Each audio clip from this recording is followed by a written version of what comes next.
Thank you so much for sitting down and talking with us. Sure. Tell us about how you got involved with WinWin. I'll start. I know Tom McCarthy. We were neighbors and friends in New York, and we'd worked together as well. And he just approached me, said, I'm working on this script, and I want you to take a look at it. And that was kind of all I needed to hear. So anyway, but he sent me an early draft of it, and we had lots of discussions of how the character should change, but I was pretty much signed on for the changes that happened. So what drew you most to the project? Well, working with Tom, and I was such a fan of his first two films, and he's someone I really wanted to work with, and I knew it would be an interesting, beautiful film some which way or another. So that's all it needed from me. What about you, Melanie? Well, my agent represents Tom, and she read the script, obviously, and without asking him, sent me some sides and said, put yourself on tape. And so my husband taped me at home, taped an audition, and she just sent it to him. And he said, oh, this is interesting, or whatever. And then he says that as soon as he said, this is interesting, it was like a little kid being told they could get a puppy dog. So my agent was very excited after that. And I just, the people involved and everything, I just never thought that it could happen. But it happened, so I'm very grateful. So paint a little picture of life on set for us. I was knocked out by Melanie. I mean, there's independent filmmaking. Like there's great days and there's crazy days where, like, she had this huge emotional scene in the film, which she's amazing in, that we shot at, I think, 5 in the morning. Yeah. For me. And it was just the end of the day and people racing, and it's chaotic and whatnot, and the cameras turn around on her. I mean, we're all passing out, and she gives this incredible performance, a few takes over and over, and I was just like, how that happens. I mean, it's her talent, and it's extraordinary, and that's I think of that story a lot. Like, it gets done somehow, That's it's not just because she's sitting here too. I've told that story. So you work straight through to 5 in the morning. Yeah, some days but it's a really good, fun and familial group. So there were a lot of laughs, and but Tom is he's very inclusive and collaborative, and he wants, he's meticulous about a script, but he wants you to really work it out. If it's not feeling right, he'll walk away. He'll just kind of pace and rewrite a couple words, very minor, but it does change the whole tone. It can go from being too sentimental to just right, or you're just shaping and carving things away. So you said you were involved with Tom early on, kind of in the character development. Can you talk to us a little bit about that? Yeah, there was collaborative process. I mean, I remember him very, saying, she's the wife, but I don't want her to be just the wife and just the mother.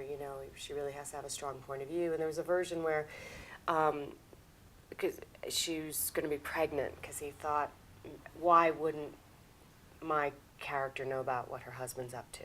They have a really good marriage. They've been together a long time. Surely she would know.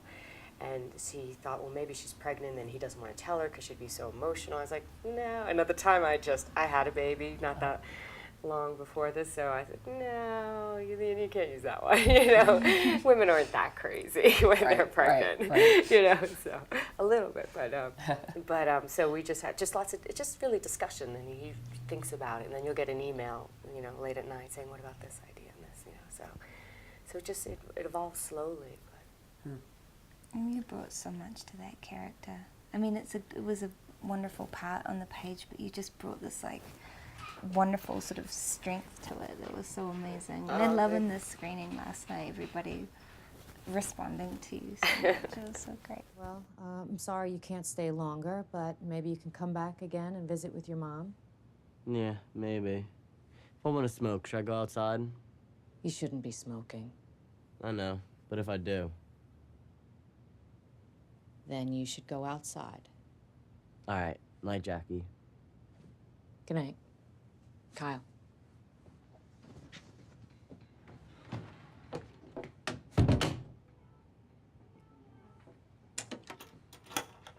What are you doing?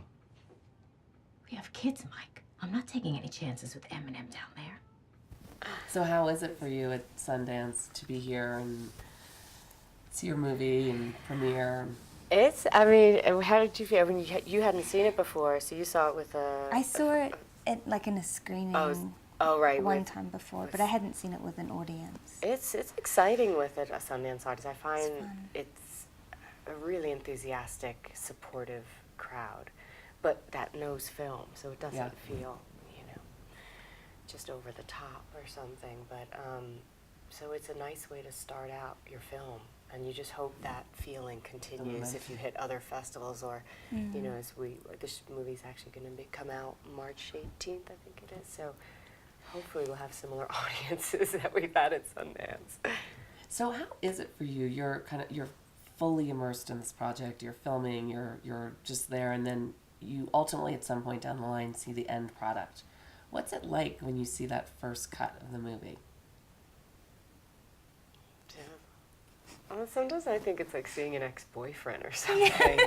It's just someone you were intimate with, and you don't see them. Like, it's almost a year's gone by since we filmed. And you're like, oh, I remember that moment and that moment. But it's not a part of your life now, but in the making of it, of course, it's 24 hours a day, 7 days a week of your life.